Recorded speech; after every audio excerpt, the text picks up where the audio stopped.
सबसे बड़ा पुण्य स्वागत है आपका ज्ञान से भरी रोचक कहानियों स्टोरीज की इस दुनिया में। दोस्तों, जीवन में कहानियों का विशेष महत्व है।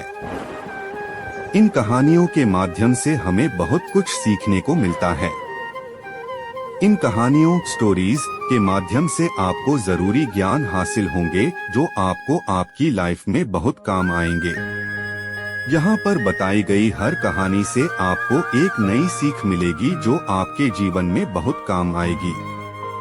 हर कहानी में कुछ न कुछ संदेश और सीख छुपी हुई है, तो ऐसी कहानियों को जरूर पढ़ें और अपने दोस्तों और परिवारों में भी शेयर करें। सबसे बड़ा पुण्य। एक राजा बहुत बड़ा प्रजापालक था, हमेशा प्रजा के हित में प्रयत्नशील रहता था। वह इतना कर्मयोगी था कि अपना सुख ऐशोआराम सब छोड़कर सारा समय जन कल्याण लोगों की भलाई में ही लगा देता था। यहाँ तक कि पूजा पाठ भजन कीर्तन के लिए भी समय नहीं निकाल पाता था। एक सुबह राजा वन की तरफ भ्रमण घूमने के लिए करने के लिए जा रहा था कि उसे एक देव के दर्शन हुए। राजा ने देव को प्रणाम करते हुए उनका अभिनंदन किया और देव के हाथों में एक लंबी चौड़ी पुस्तक देखकर उनसे पूछा, महाराज, आपके हाथ में यह क्या है? देव बोले, राजन, यह हमारा बही खाता है जिसमें सभी भजन करने वालों के नाम हैं। राजा ने निराशायुक्त भाव से कहा, कृपया देखिए तो इस किताब में कहीं मेरा नाम भी है या नहीं। देव महाराज किताब का एक एक पृष्ठ उलटने लगे, परंतु राजा का नाम कहीं भी नजर नहीं आया। राजा ने देव को चिंतित देखकर कहा, महाराज, आप चिंतित ना हो, आपके ढूंढने में कोई भी कमी नहीं है। वास्तव में ये मेरा दुर्भाग्य है कि मैं भजन कीर्तन के लिए समय नहीं निकाल पाता और इसीलिए मेरा नाम यहाँ नहीं है। उस दिन राजा के मन में आत्मग्लानि उत्पन्न हुई, लेकिन इसके बावजूद उन्होंने इसे नजरअंदाज कर दिया और पुनः परोपकार की भावना लिए दूसरों की सेवा करने में लग गए। कुछ दिन बाद राजा फिर सुबह वन की तरफ टहलने के लिए निकले तो उन्हें वही देव महाराज के दर्शन हुए। इस बार भी उनके हाथ में एक पुस्तक थी। इस पुस्तक के रंग और आकार में बहुत भेद था और यह पहली वाली से काफी छोटी भी थी। राजा ने फिर उन्हें प्रणाम करते हुए पूछा, महाराज, आज कौन सा बही खाता आपने हाथों में लिया हुआ है?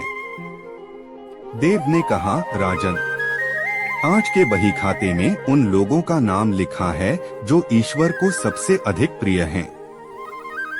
राजा ने कहा, कितने भाग्यशाली होंगे वे लोग। निश्चित ही वे दिन रात भगवत भजन में लीन रहते होंगे। क्या इस पुस्तक में कोई मेरे राज्य का भी नागरिक है? देव महाराज ने बही खाता खोला और ये क्या, पहले पन्ने पर पहला नाम राजा का ही था। राजा ने आश्चर्यचकित होकर पूछा, महाराज, मेरा नाम इसमें कैसे लिखा हुआ है? मैं तो मंदिर भी कभी कभार ही जाता हूँ। देव ने कहा, राजन, इसमें आश्चर्य की क्या बात है? जो लोग निष्काम होकर संसार की सेवा करते हैं, जो लोग संसार के उपकार में अपना जीवन अर्पण करते हैं, जो लोग मुक्ति का लोभ भी त्याग कर प्रभु के निर्बल संतानों की सेवा सहायता में अपना योगदान देते हैं, उन त्यागी महापुरुषों का भजन स्वयं ईश्वर करता है। राजन, तू मत पछता कि तू पूजा पाठ नहीं करता, लोगों की सेवा कर, तू असल में भगवान की ही पूजा करता है। परोपकार और निःस्वार्थ लोक सेवा किसी भी उपासना से बढ़कर हैं।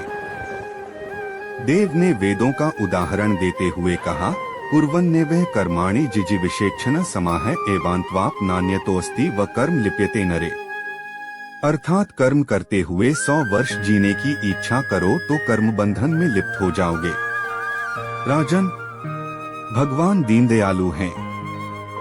उन्हें खुशामद नहीं भाती बल्कि आचरण भाता है। सच्ची भक्ति तो यही है कि परोपकार करो, दीन दुखियों का हित साधन करो। अनाथ, विधवा, किसान व निर्धन आज अत्याचारियों से सताए जाते हैं, इनकी यथाशक्ति सहायता और सेवा करो और यही परम भक्ति है। राजा को आज देव के माध्यम से बहुत बड़ा ज्ञान मिल चुका था और अब राजा भी समझ गया कि परोपकार से बड़ा कुछ भी नहीं और जो परोपकार करते हैं वही भगवान के सबसे प्रिय होते हैं। मित्रों, जो व्यक्ति निस्वार्थ भाव से लोगों की सेवा करने के लिए आगे आते हैं, परमात्मा हर समय उनके कल्याण के लिए यत्न करता है। हमारे पूर्वजों ने कहा भी है, परोपकाराय पुण्याय भवति, अर्थात दूसरों के लिए जीना, दूसरों की सेवा को ही पूजा समझकर कर्म करना, परोपकार के लिए अपने जीवन को सार्थक बनाना ही सबसे बड़ा पुण्य है। और जब आप भी ऐसा करेंगे तो स्वतः ही आप वह ईश्वर के प्रिय भक्तों में शामिल हो जाएंगे।